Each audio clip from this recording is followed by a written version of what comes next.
Welcome back. We are hearing now from the Catholic school teenager who was wearing that MAGA hat, caught on viral video in a bizarre stare down with a Native American elder. Now, there are a lot of layers to this story, a lot of video, a lot of eyewitness accounts. Here's what we know. The one thing all parties who are involved agree on is this. The entire incident started with a confrontation between the high school students and a small group of men called the Black Hebrew Israelites, a movement that the Southern Poverty Law Center calls militant, and who many witnesses say were goading both the Native Americans and the high schoolers, using profanity and racist language. This is a bunch of future school shooters, a bunch of babies made out of insects. Right, trailer park babies. But the members of that group claim the high schoolers started the ordeal by mocking them. Here's video of the boys standing across from the Israelites doing what they say is a school chant.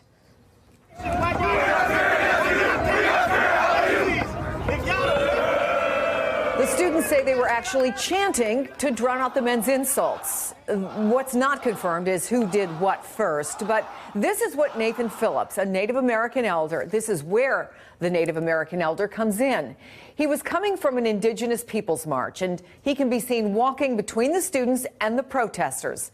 Phillips said he wanted to defuse the situation, but felt threatened when the students surrounded him. According to Sandman, the students appear to not know what to make of Phillips when he stands in front of them. They start jumping and chanting with him, and then they clap.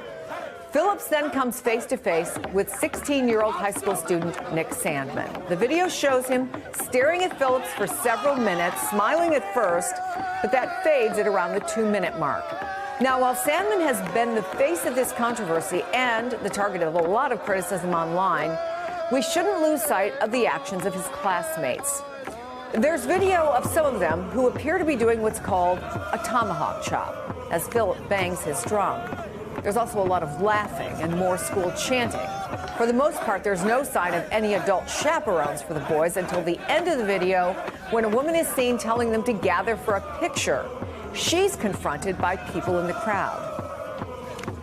Right now, over here. Let's go.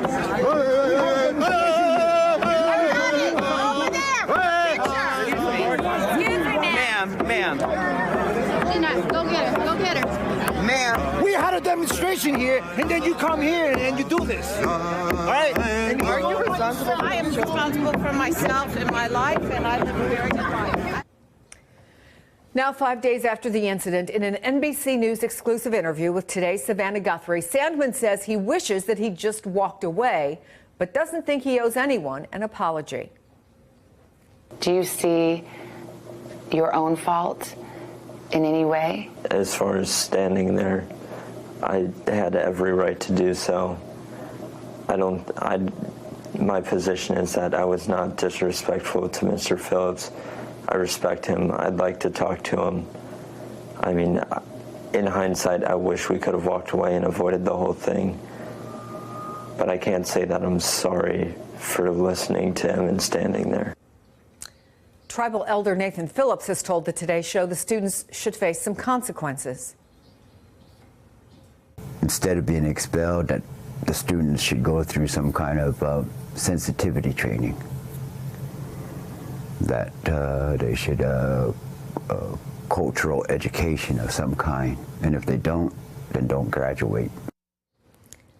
Phillips will be on the Today Show tomorrow with reaction to Sandman's latest comments. Joining me now to help us unpack all of this, Washington Post opinion writer Jonathan Capehart. And you wrote a very powerful piece today, Jonathan, with the headline, "Nothing Justifies What the Covington Students Did." And I take it that Nick Sandman's interview this morning didn't change your mind.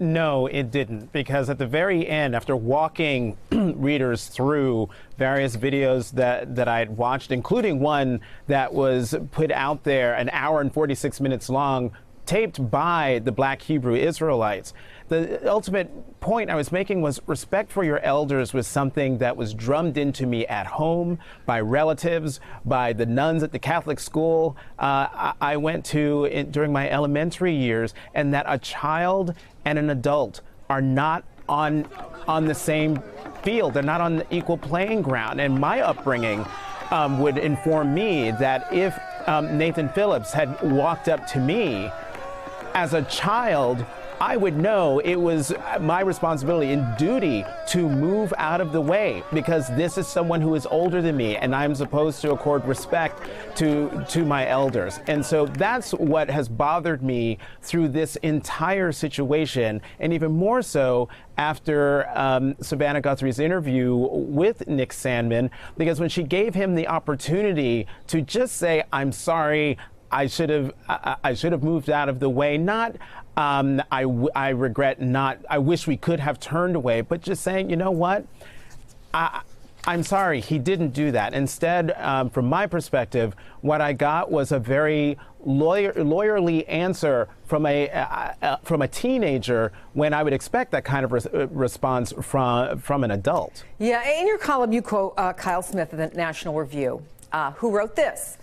Until about 10 minutes ago, it was broadly agreed in our culture that kids are allowed to do some dumb things because they're kids.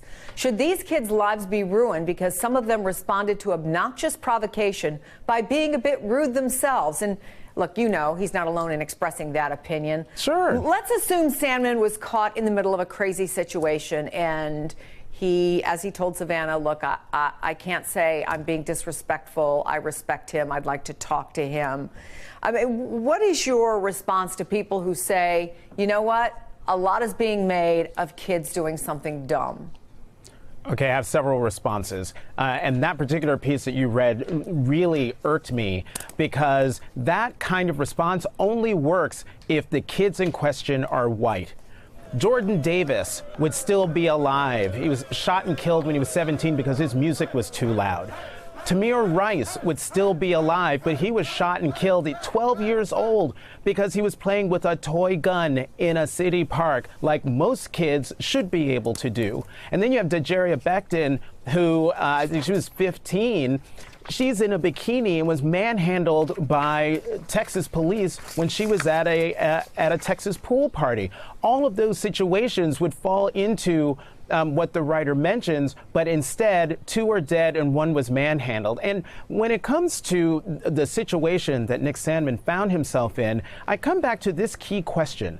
Where were the chaperones? Where were the adults? The Black Israelites, there's just 5 of them, and Southern Poverty Law Center calls them militant. I, for the last 25 years, have called them loony and kind of crazy, and they're the kind of people I steer away from because of the racism and homophobia they have directed at me. So if you're in from out of town and you're at the Lincoln Memorial and you've got these guys who are hurling racist, homophobic, anti-Catholic sentiment at you, and it's not right, why on earth are you not taking these teenagers and moving them out of the way, moving them up the steps of the Lincoln Memorial, which is a great view of the mall and a great view of a great president, or move off to the side where the buses will be waiting, which is very far away from where the Black Hebrew Israelites were. So I want to know from the chaperones who were with those teenagers, where were they and why did they not remove them from a situation, thank goodness, didn't escalate into something more tragic? Well, there are a lot of questions that are yet to be fully answered. And I'm not saying you can't get a lawyer and you can't get a PR firm, but that may sort of keep us from ever knowing fully the answers to those questions. Hey, MSNBC fans, thanks for checking out our YouTube channel. Subscribe by clicking on that button down there and click on any of the videos here to watch the latest interviews and highlights. You can get more MSNBC for free every day with our newsletters. Just visit msnbc.com/newsletters to sign up now.